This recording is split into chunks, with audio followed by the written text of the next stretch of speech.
तो जय हिंद। मेरा नाम है पुष्पेंद्र सिंह और आप देख रहे हैं ह्यूमो इंडिया।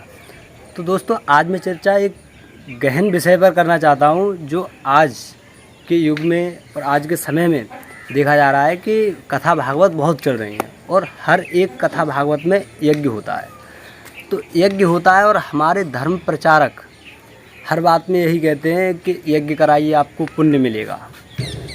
हमारे एरिए का जो वातावरण है, हमारे क्षेत्र का वातावरण है, वो शुद्ध हो जाएगा। तो मुझे एक बात समझ में नहीं आती है कि यदि हम यज्ञ कराएं तो कोई भी चीज़ जलती है यज्ञ में, और यज्ञ में जब चीज़ें जलती हैं तो उसमें से ताप निकलता है, ऊष्मा निकलती है, प्रकाश निकलता है और कार्बन डाइऑक्साइड निकलती है। जो हमारी एनर्जी होती है वो इन चीज़ों में बट जाती है जाके और हमारे वातावरण में विलीन हो जाती है। तो मुझे ये समझ में नहीं आता कि वातावरण शुद्ध किस तरीक़ा से होता है यज्ञ कराने से। और यदि ऑक्सीजन निकलती है तो हमारी जो साइंटिफिक चीज़ें हैं और जो साइंटिस्ट हैं वो इस बात को क्यों नहीं बताते। हमारे टीचर प्रोफेसर क्यों नहीं बताते रसायन विज्ञान पढ़ाते समय, फिजिक्स पढ़ाते समय, कि यदि घी जलाया जाए यज्ञ में, या कोई भी पौधे की पत्तियां या कुछ नए तरल पदार्थ डालकर जो सुगंधित हों उनको जलाया जाए तो ऑक्सीजन निकलती है। कोई क्यों नहीं बताते। केवल ये टैग, साइंटिफिक टैग लगाने के लिए धर्म प्रचारक क्यों लगे रहते हैं हर एक चीज़ पर कि ये इसमें वैज्ञानिक सिद्धांत है, कि इसका वैज्ञानिक रीज़न है। तो क्यों? तो दोस्तों, बहुत से यज्ञों में मैंने भी हिस्सा लिया है और जहाँ तक होता है, जब सामग्री वगैरह चढ़ाई जाती है, घी वगैरह या गोला वगैरह जो नारियल वगैरह रहता है उसको जलाया जाता है, तो वहाँ सांस लेना भी दुर्लभ हो जाता है। और कई बार मुझे ऐसा महसूस हुआ है कि यदि यज्ञ जहाँ हो रहा हो और वहाँ ज़्यादा धुआं हो जाता है तो वहाँ से दूर जाना पड़ता है।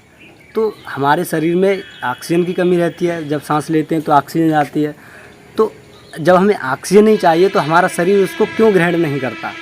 और मैं एक बात और कहना चाहता हूँ इन धर्म प्रचारकों से, यदि यज्ञ कराकर, घी जलाकर, सामग्री जलाकर ऑक्सीजन मिलती है तो हमें ऑक्सीजन सिलेंडर की क्यों आवश्यकता पड़ती है अस्पतालों में।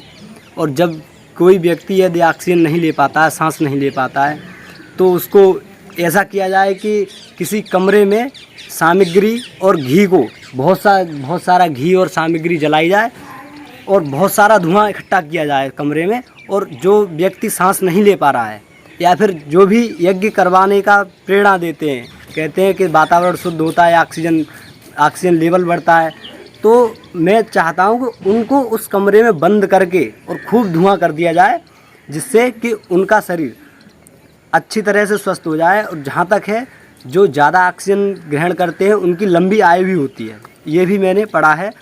तो मैं चाहता हूं कि जो धर्म प्रचारक हैं उनके लिए ये विधि ज़रूर अपनाई जाए। दोस्तों, ऐसा नहीं है हर एक गांव में, और मुझे उम्मीद है अगर वो रेशियो निकाला जाए तो हर एक महीने में या हर एक 8 दिन में कोई न कोई यज्ञ कराता ही है। और आसपास के एरिया में, आसपास के क्षेत्र में कथा भागवत चलती ही रहती हैं। तो तब भी हमारे क्षेत्र का, हमारे आसपास के एरिया का जो वातावरण है वो क्यों शुद्ध नहीं होता। और यदि वातावरण शुद्ध हो भी जाता है तो जैसे दिल्ली है, कानपुर है, आगरा है, जो जहाँ पर पॉल्यूशन ज़्यादा हो रहा है, तो उन स्थानों पर यज्ञ कराए जाएं तो वातावरण शुद्ध हो जाएगा। मेरा आपसे निवेदन ये है कि आप मेरी वीडियो देखकर आप विचार ज़रूर करें इन तथ्यों के ऊपर। और मेरा किसी धर्म से बैरभाव नहीं है और ना ही मैं बैरभाव रखना चाहता हूँ। लेकिन समस्या जब उत्पन्न हो जाती है, यदि कोई व्यक्ति कहता है कि ये साइंटिफिक तरीक़ा से पूर्णतः सही है, मैंने एक नहीं कई वीडियो में देखा है। आजकल तो गोबर का ट्रेंड चल रहा है, गोबर खाने से हर एक शरीर की बीमारी ख़त्म हो रही है, पाचन क्रिया अच्छी हो रही है, गौमूत्र पीने से बहुत से लाभ हैं। जहाँ तक कि गोबर खाने से, गाय के गोबर से जो अनाज निकलता है तो उसको खाने से बच्चे भी पैदा हो रहे हैं। पता नहीं कहाँ का जो वैज्ञानिक तरीके निकाल के दे रहे हैं हमारे धर्म प्रचारक। मुझे ये समझ में नहीं आता कि इन लोगों के पास ये बुद्धि कौन देता है और इन्होंने ये बुद्धि कहाँ से प्राप्त की है। क्या इनके धर्मगुरुओं ने यही बताया है इनके लिए? ऐसा मैं नहीं कह रहा हूँ, ऐसा धर्म प्रचारक बोलते हैं। जब मैं कहीं वीडियो देखता हूँ उनकी, तो मुझे लगता है कि ये समाज में गलती जो गंदगी है वो फैला रहे हैं एक तरह से, और जो सैद्धांतिक तरीका है वो नहीं है बिल्कुल। और जहाँ तक बात रही सनातन की, तो सनातन का सीधा सीधा अर्थ यही है कि जो चीज़ें लाखों हज़ारों साल पहले से चली आ रही हैं, जैसे पहले थी वैसी ही अब हो रही हैं और आने वाले टाइम में वैसी ही होती रहेंगी, उसको हम सनातन बोल सकते हैं, उसको हम सनातन कहते हैं।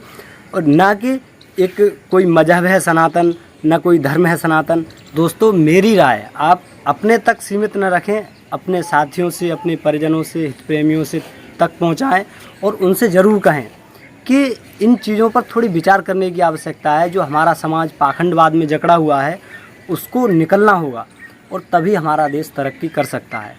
हम पहले विश्वगुरु थे और जब से हमारे भारत में धर्म की प्रचार प्रसार जब से ज़्यादा हुआ है, तब से हमारा भारत कितने घाटे में पहुंच गया है आप ये सोच सकते हैं। मुझे इस बात को इसलिए कहना पड़ रहा है क्योंकि जो हकीकत में व्यक्ति का मानव धर्म होना चाहिए, मानवता धर्म होना चाहिए, वो धर्म न रहकर जाति मजहब न जाने किस किस में इंसान को बांट दिया गया है।